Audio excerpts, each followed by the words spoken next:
அஸ்ஸலாமு அலைக்கும் வரஹ்மத்துல்லாஹி வபரகாத்துஹு. அல்ஹம்துலில்லாஹ் வஸ்ஸலாத்து வஸ்ஸலாமு அலா ரசூலில்லாஹ். கண்ணியத்திற்குரிய அல்லாஹ்வின் அடியார்களே, நாம் பூமான் நபி ஸல்லல்லாஹு அலைஹி வஸல்லம் அவர்களுடைய புனித வரலாற்றை தொடர்ந்து இந்த அதிகாலை சிந்தனை வழியாக கேட்டு வருகிறோம். சமீபமாக தொடர்ந்து பெருமானார் ஸல்லல்லாஹு அலைஹி வஸல்லம் குழந்தைகளில், அதுவும் குறிப்பாக பெண் மக்களினுடைய சுருக்கமான வரலாற்றை நாம் பார்த்து வருகிறோம். அதிலே முதலாவதாக ஜைனப் ரலியல்லாஹுடைய வரலாறு சுருக்கமாக பார்த்தோம்.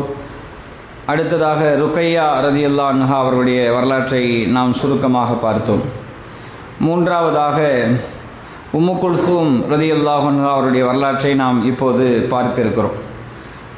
மரியாதைக்குரியவர்களே, பெருமானார் ஸல்லல்லாஹு அலைஹி வஸல்லம் அவருடைய மூன்றாவது மகள் உம்மு குல்சூம் ரலியல்லாஹு அன்ஹா அவர்கள் கிபி 604ஆம் ஆண்டு அவர்கள் மக்காவிலே பிறந்தார்கள். அவர்கள் நபித்துவத்திற்கு முன்னால் 6 ஆண்டுகளுக்கு முன்னால் அவருடைய பிறப்பு நடந்தது. அப்போது நபிகள் நாயகம் ஸல்லல்லாஹு அலைஹி வஸல்லம் அவர்களுக்கு 34 வயதாக இருந்தது. அவரின் தாயார் ஹதீஜா ரலியல்லாஹு அன்ஹா அவர்கள் இஸ்லாத்தை ஏற்றதை தொடர்ந்து இந்த உம்மு குல்சூம் ரலியல்லாஹு அன்ஹா அவர்களும் இஸ்லாத்தை ஏற்றுக்கொண்டார்கள். சிறு பிள்ளையாக இருக்கிற போதே இவர்கள் இஸ்லாத்தை ஏற்றுக்கொண்டார்கள். இவர்கள் அபூலஹபினுடைய மகன் உத்தைபாவுக்கு திருமணம் செய்து கொடுக்கப்பட்டார்கள். ருக்கையா ரலியல்லாஹு அன்ஹா அவர்கள் உத்பாவுக்கு திருமணம் செய்து கொடுக்கப்பட்டார்கள். உம்மு குல்சூம் ரலியல்லாஹு அன்ஹா அவர்கள் அபூலஹபினுடைய மகன் உத்தைபாவுக்கு திருமணம் செய்து கொடுக்கப்பட்டார்கள். எப்போது அபூலஹபை குறித்து அல்லாஹு தஆலா தப்பத் யதா அபீ லஹப் என்கிற சூறாவில் அவன் நாசமாகட்டும், அவன் சேர்த்து வைத்தவைகளும் நாசமாகட்டும் என்று அல்லாஹு தஆலா வசனம் இறக்கினானோ, மிக கடும் கோபத்திற்கு ஆளான அபூலஹப் 2 பேர்த்தையும் பார்த்து சொன்னான். உத்பாவையும் உத்தைபாவையும் பார்த்து, நீங்கள் மகனாகவோ நான் தந்தையாகவோ இருக்க வேண்டும் என்றால் நானும் நீயும் முகத்தில் முழிக்க வேண்டும் என்றால் முஹம்மதினுடைய மகள்களை நீங்கள் தலாக் சொல்லிவிடுங்கள் என்று அபூலஹபும் அவனுடைய மனைவியும் சொன்னார்கள் என்று நாம் பார்த்தோம். அந்த அடிப்படையிலே உத்பா ருக்கையாவை தலாக் சொல்லிவிட்டார். இந்த உத்தைபாவும் உம்மு குல்சூமை தலாக் சொன்னார்தான். ஆனால் இவருடைய வரலாறு கொஞ்சம் வித்தியாசமானது. தபரானி ரஹ்மத்துல்லாஹி அலைஹி அவர்கள் முஅஜ்ஜமுல் கபீர் என்கிற கிரந்தத்திலேயும், பைஹகி இமாம் அவர்கள் தலாயிலுன் நுபுவா என்கிற கிரந்தத்திலேயும், இப்னு சஅத் ரஹ்மத்துல்லாஹி அலைஹி அவர்கள் தபக்காத் என்கிற கிதாபிலேயும் கத்தாதா ரலியல்லாஹு அன்ஹு அவர்களை தொட்டும் அவர்கள் அறிவிக்கிறார்கள் இந்த நிகழ்வை. இதற்கு முன்னால் உள்ள நிகழ்வு ருக்கையா ரலியல்லாஹு அன்ஹா அவர்களை குறித்து வருகிற நிகழ்வு. அடுத்து உம்மு குல்சூம் ரலியல்லாஹு அன்ஹா அவர்களுடைய அந்த வரலாறு குறித்து வருகிற அந்த நிகழ்விலே வதல்லக உத்தைபா உம்மு குல்சூம், உம்மு குல்சூமை உத்தைபா தலாக் சொல்லிவிட்டார். சொல்லிவிட்டு வஜாஅ இல நபி ஸல்லல்லாஹு அலைஹி வஸல்லம், நபிகள் நாயகம் ஸல்லல்லாஹு அலைஹி வஸல்லம் இடத்திலே அவர் வருகிறார். உத்தைபா வந்து சொன்னார், கஃபர்து பிதீனிக வஃபாரக்து இப்னதக லா துஹிப்புனி வலா உஹிப்புக. சொன்னான் முஹம்மது ஸல்லல்லாஹு அலைஹி வஸல்லம் அவர்களை பார்த்து, உங்கள் மார்க்கத்தை நான் நிராகரிக்கிறேன், உங்களுடைய மகளை நான் தலாக் விட்டு விட்டேன் என்று சொல்லிவிட்டு அவன் சொன்னான், உங்களை எனக்கு பிடிக்காது, என்னையும் உங்களுக்கு பிடிக்காது, உங்களை நான் பிரியப்பட மாட்டேன், நீங்களும் என்னை பிரியப்பட மாட்டீர்கள் என்று மாத்திரம் அவன் சொல்லவில்லை. இதுவெல்லாம் அவனுடைய உரிமை. தீனை மறுக்கிறேன், உன்னுடைய மகளை தலாக் விட்டு விட்டேன், உங்களை எனக்கு பிடிக்காது என்று சொன்னதெல்லாம் அவனுடைய உரிமை. ஆனால் அவன் ஒரு காரியம் செய்தான். பெருமானார் ஸல்லல்லாஹு அலைஹி வஸல்லம் அவர்களை நோக்கி காரி உமிழ்ந்தான். சும்ம ஷதஅ அலைஹி, நாயகம் ஸல்லல்லாஹு அலைஹி வஸல்லம் அவர்களை நோக்கி காரி உமிழ்ந்தான். அது மாத்திரமல்ல, அவர்களின் சட்டையை பிடித்து, நெஞ்சு சட்டையை பிடித்து அவன் கிழித்தெறிந்து விட்டான். நாயகம் ஸல்லல்லாஹு அலைஹி வஸல்லம் அவர்களை இப்படி சொன்னதாக ஒரு அறிவிப்பு வருகிறது. இன்னொரு அறிவிப்பிலே நாயகம் ஸல்லல்லாஹு அலைஹி வஸல்லம் அவர்களை பார்த்தவன் சொன்னான், உங்களுடைய இறைவன் வன்னஜ்மி இதாகவா மாதல்ல சாஹிபுக்கும் அமாகவா என்றெல்லாம் இறக்கி இருக்கிறான திருக்குரான் வசனங்களை இறக்கி இருப்பதாக சொல்லி இருக்கிறீர்களே, அந்த இறைவனை நிராகரிக்கிறேன் என்று சொன்னான். நாயகம் ஸல்லல்லாஹு அலைஹி வஸல்லம் அவர்கள் பொதுவாக தனக்கு யாராவது பாதிப்பு ஏற்படுத்தினால் அவர்கள் நிச்சயமாக அதற்காக அவர்கள் வருத்தப்படவோ அவர்களை சபிக்கவோ அவர்களை திட்டவோ செய்ய மாட்டார்கள் பெருமானார் ஸல்லல்லாஹு அலைஹி வஸல்லம். அதுதான் அவருடைய வழக்கம். இறைவன் குறித்து பேசியதால் நாயகம் ஸல்லல்லாஹு அலைஹி வஸல்லம் அவர்கள் சொன்னார்கள், ஃபகால ரசூலுல்லாஹி ஸல்லல்லாஹு அலைஹி வஸல்லம் அமா இன்னி அஸ்அலுல்லாஹ தஆலா அய்யுஸல்லித அலைக கல்பன், நான் அல்லாஹ்ட்ட கேட்கிறேன், உன் மீது அல்லாஹ் ஒரு நாயை ஏவி விட வேண்டும் என்று நான் கேட்கிறேன் என்று சொல்லிட்டாங்க நாயகம் ஸல்லல்லாஹு அலைஹி வஸல்லம். வேற அறிவிப்புகள்லாம் வருது, அல்லாஹும்ம இறைவா, அல்லாஹ்விடத்தில் பிரார்த்தனை செய்தார்கள், அல்லாஹும்ம இறைவா இன்னி அஸ்அலுக அய்யுஸல்லித அலைஹி கல்பம் மின் கிலாப், நாயிலிருந்து ஒரு நாயை ஏவ விட்டு இவன் மீது ஏவ விடு என்று நாயகம் ஸல்லல்லாஹு அலைஹி வஸல்லம் நேரடியாக துஆ செய்தார்கள் என்பதாக நாம் பார்க்கிறோம். யாருக்கும் பதுவா செய்யாத, யாரையும் சபிக்காத பெருமானார் ஸல்லல்லாஹு அலைஹி வஸல்லம் அவர்கள் இந்த இடத்திலே இப்படி சொல்லியிருக்கிறார்கள். அல்லாஹ் குறித்து பேசியதால், அல்லாஹ் குறித்து பேசினால் பெருமானார் பதில் தருவார்கள், பெருமானார் ஸல்லல்லாஹு அலைஹி வஸல்லம் குறித்து பேசினால் அல்லாஹ் அதற்கு பதில் தருவான் என்று நாம் ஏற்கனவே பார்த்திருக்கிறோம். இப்படி நடந்தது. அவன் வீட்டுக்கு சென்று விட்டான் உத்தைபா.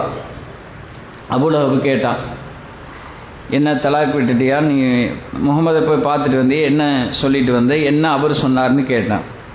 அப்போ அந்த உத்தைபா சொன்னான், நான் இந்த மாதிரிலாம் நடந்துக்கிட்டேன், அவர் மீது காரி உமிழ்ந்தேன், அவருடைய நெஞ்சு சட்டையை பிடித்து உலுக்கினேன், இப்படியெல்லாம் சொன்னேன் என்று கேட்டபோது அது அபூலஹபுக்கு கொஞ்சம் மகிழ்ச்சியாக இருந்தது. அப்போ அந்த அபூலஹப் கேட்டான், அவர் ஏதாவது சொன்னாரான்னு கேட்டான். அவர் என்னவோ சொன்னார், ஆமாம் இப்படி ஒரு நாயை விடுவாயாக என்று துவா செய்தார் அப்படின்னு அவன் முகமே மாறி போயிடுச்சு. அவன் முகமே மாறி போய்விட்டது.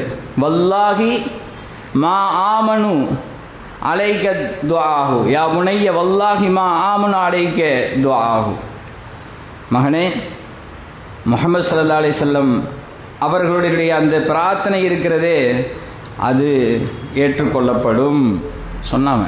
அபூலஹப் முகமதின் பிரார்த்தனை ஏற்றுக்கொள்ளப்படும், அதில் எனக்கு பரிபூர்ணமான நம்பிக்கை இருக்கிறது என்று அபூலஹப் சொன்னான். சரி, அதற்கு பிறகு இவர்கள் எல்லாம் ஒரு ஷாமுக்கு வியாபார நிமித்தமாக செல்கிறார்கள், சிரியாவுக்கு வியாபார நிமித்தமாக செல்கிறார்கள். அந்த செல்லுகிற அந்த பயணத்தில் அபூலஹபும் உடன் வந்தான் என்றும் அறிவிப்பில் இருக்கிறது, அபூலஹப் வரவில்லை என்றும் இருக்கிறது. அபூலஹபும் உடன் சென்றான். அந்த வியாபார கூட்டம் செல்கிறது. அவர்கள் இரவு ஒரு இடத்துல ஜர்கா என்கிற இடத்துல அவர்கள் தங்குகிறார்கள். அப்போ அங்கே இருக்கிறவங்கலாம் சொல்கிறாங்க, இங்கே சிங்கம் போன்ற வனம் விலங்குடைய நடமாட்டம் இருக்கிறது, கொஞ்சம் ஜாக்கிரதையாக இருங்கள் என்று அந்த பக்கத்தில் இருக்கிறவர்கள் சொல்கிறாங்க. அபூலஹபுக்கு உடனே உஷாராயிட்டான். அபூலஹப் சொன்னான், மக்களே எனக்கு வயசும் அதிகமாயிருச்சு, இப்படி முகம்மது வேற என் மகனை இப்படி சபிச்சிருக்கிறார், அதனால் ஏதாவது பாதிப்பு வரும்னு நினைக்கிறேன், அதனால் அந்த பாதிப்பிலிருந்து நம்ம பாதுகாத்து கொள்றதுக்காக வேண்டி என்ன செய்யலான்னு சொல்லி அவன் ஒரு ஐடியா பண்ணான். என்னன்னா, தாங்கள் கொண்டு வந்திருக்கிற சரக்குகளை எல்லாம் மொத்தமாக அடுக்கி வைத்து அது ஒரு சுவர் போல எழுப்பி அதற்குள்ளாக எல்லோரும் உறங்குவோம், சுற்றியும் நாம் எல்லாம் படுத்துக்கொள்வோம், நடுவுல உத்தைபாவை படுக்க வச்சிடலான்னு சொல்லி அவன் முடிவு பண்ணி அதே மாதிரி செஞ்சுட்டாங்க. சுற்றியும் சடக்குகள் அடுக்கி வைக்கப்பட்டிருக்கிறது, சுற்றியும் எல்லோரும் படுத்திருக்கிறார்கள், நடுவுல உத்தைபா படுத்திருக்கிறார். இவர்கள் நீண்ட தூர பயணத்தில் வந்ததால் களைப்பிட எல்லோரும் உறங்கிவிட்டார். அல்லாஹ் ஒரு சிங்கத்தை அனுப்பினான். அந்த சிங்கம் அதை தாண்டி உள்ளே வந்துருச்சு. சுத்தியும் படுத்திருப்பவர்களினுடைய வாய்களை எல்லாம் அது மோப்ப முடிகிறது. அந்த சிங்கம் எல்லோரும் அசந்து தூங்கி கொண்டிருக்கிறார்கள். அது சுத்தியும் ஒவ்வொருத்தரா மோப்பம் பிடிச்சு கடைசியாக உத்தைபா இருக்கிற இடத்திற்கு உள்ளே வந்துருச்சு. வந்து அவனுடைய கழுத்தை கவ்வியது அந்த சிங்கம். அவன் சப்தமிட்டான். எல்லோரும் விழித்து விட்டார்கள். அந்த சிங்கம் அவனுடைய தந்தை அபூலஹபின் கண் முன்னாலேயே அவனை கடித்து குதறி நாசம் செய்தது என்று நாம் பார்க்கிறோம். பெருமானாரின் துஆ பலித்ததை நாம் கண்கூடாக அந்த நிகழ்விலே பார்க்க முடிகிறது. அப்போ அவன் கடைசியா சொன்னான், அலமக்குல்லக்கும் அன்ன முஹம்மதன் அஸ்தகுன்னாஸ் என்று சொன்னான். அவனுக்கும் முஹம்மது ஸல்லல்லாஹு அலைஹி வஸல்லம் அவர்கள் உண்மையாளர் என்கிற நம்பிக்கை இருந்துச்சு. நான் சொன்னேன் இல்லையா என்று அவன் சொல்லிவிட்டு அப்படியே மௌத்தாயிட்டான் அப்படின்னு வரலாற்றில் குறிப்பிருக்கிறது. அந்த நேரத்திலே அபூலஹப் சொன்னதாக குறிப்பிருக்கிறது, அலமக்குல்லக்கும் இன்னி அஹாஃபு அலைஹி தாவத் முஹம்மதினுடைய துஆவை நீங்கள் பயந்து கொள்ளுங்கள் என்று நான் சொல்லவில்லையா உங்களுக்கு என்று அவன் சொன்னான். கது வல்லாஹி அரஃப்து மா கான லியன்ஃபலித மின் தாவத்தி முஹம்மதின்.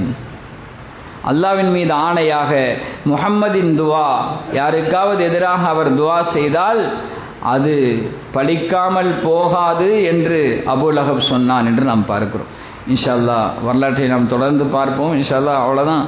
உம்மு குல்சூம் ரலியல்லாஹு அன்ஹா அவருடைய வரலாறு என்பது இந்த உத்தைபா அவருடைய தலாக்குக்கு பிறகு உஸ்மான் ரலியல்லாஹு அன்ஹு அவர்களுக்கு அந்த ருக்கையாவை முதல்ல பெருமானார் ஸல்லல்லாஹு அலைஹி வஸல்லம் திருமணம் செய்து கொடுத்தார்கள். அவர்கள் ஹிஜ்ரி 2 பத்ர் யுத்தம் நடக்கிற போது அவர்கள் வஃபாத்தானார்கள் என்று நாம் பார்த்தோம். உம்மு குல்சூம் ரலியல்லாஹு அன்ஹா அவர்கள் அதற்கு பின்னால் ஹிஜ்ரி 3 உஸ்மான் ரலியல்லாஹு அன்ஹு அவர்களுக்கு பெருமானார் ஸல்லல்லாஹு அலைஹி வஸல்லம் திருமணம் செய்து கொடுத்தார்கள்.